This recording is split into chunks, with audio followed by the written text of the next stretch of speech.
നമസ്കാരം. Raft of ഫുട്ബോളിലേക്ക് എവർക്കും സ്വാഗതം. കഴിഞ്ഞ മിഡ് വീക്കിൽ യുവേഫ ചാമ്പ്യൻസ് ലീഗിൽ ഒരു പിടി മികച്ച പ്രകടനങ്ങൾ നമ്മൾ കണ്ടു. അതിൽ മികച്ച താരമായിട്ട് ഇപ്പോൾ കിലിയൻ എംബാപ്പയെ തിരഞ്ഞെടുത്തിരിക്കുന്നു.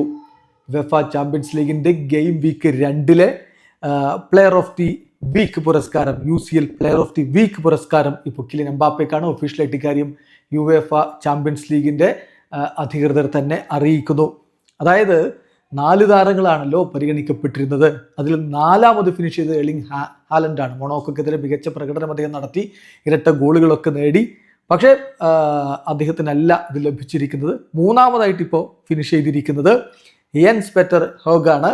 2ാം സ്ഥാനത്താണ് റാസ്മസ് ഹോയ്ലൻഡ് ഉള്ളത്. നാപ്പോളിക്ക് വേണ്ടി മികച്ച പ്രകടനം നടത്തി അദ്ദേഹവും 2 ഗോളുകളൊക്കെ നേടിയിരുന്നു. പക്ഷേ ഒന്നാം സ്ഥാനത്ത് കിലിയൻ എംബാപ്പയാണ്.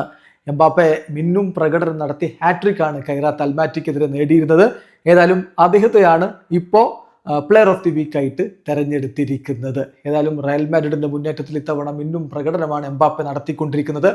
അദ്ദേഹത്തിന്റെ മികവിൽ ഇനിയും മുന്നോട്ട് പോകാൻ കഴിയുമെന്ന പ്രതീക്ഷയിലാണ് റയൽ ആരാധകരുമുള്ളത്. വീഡിയോ അവസാനിക്കുന്ന ഫുട്ബോൾ ലോകത്ത് കൂടുതൽ വിശേഷങ്ങളുമായി റാഫ്റ്റ് ഓഫ്